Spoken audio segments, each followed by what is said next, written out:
સુરેન્દ્રનગરમાં મિશન મંગલમ યોજનાના કર્મીઓનો વિરોધ સામે આવ્યો છે। સામૂહિક રાજીનામાની ચીમકી સાથે ઉગ્ર રજૂઆત કરવામાં આવી છે।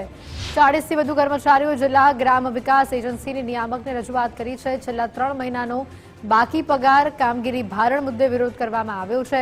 શનિવાર રવિવારની રજાઓમાં પણ કામ કરાવતા હોવાનો આક્ષેપ છે। કામગીરી પૂર્ણ ન કરે તો છૂટા કરી દેવાની સૂચના અપાતા રોષનો માહોલ છે। નિયમિત અને સમયસર પગાર ચૂકવવા સહિતની સમસ્યાઓનો ઉકેલ લાવવા માંગ કરી છે। સુરેન્દ્રનગર જિલ્લાના 10 તાલુકાના સ્ટાફ ભેગા થયા છે, જેમાં અમારી આજે જિલ્લા વિકાસ અધિકારી અધ્યક્ષતામાં અમારી લોકોની મીટિંગ હતી, રિવ્યુ મીટિંગ, જેમાં અમે લોકો અમારા કર્મચારીનું એવું કહેવું છે કે અને અમે તમામ કર્મચારી 100% કામગીરી કરવા માટે કટિબદ્ધ રીતે અમે અમારા બધા પૂરતા પ્રયાસ કરી છે। હાલમાં અમારે અત્યારે જે કામગીરી છે તેમાં અમે રાત્રે 9:30 વાગ્યા સુધી પણ અમે કેવાયસી કરી છે।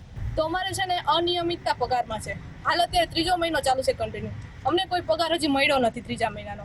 અને બીજી વાત કે અમને જે પ્રવાસ ભથ્થુને આપવામાં આવે છે, અંદાજિત 20 મહિનાથી અમને કોઈ પ્રવાસ ભથ્થુ આપવામાં આવેલ નથી। માનસિક ટોર્ચર કરી અને ગમે એમ કરી અને ફરજમાંથી છૂટા થવા માટે બળજબરીપૂર્વક ફરજ પાડવામાં આવી રહી છે।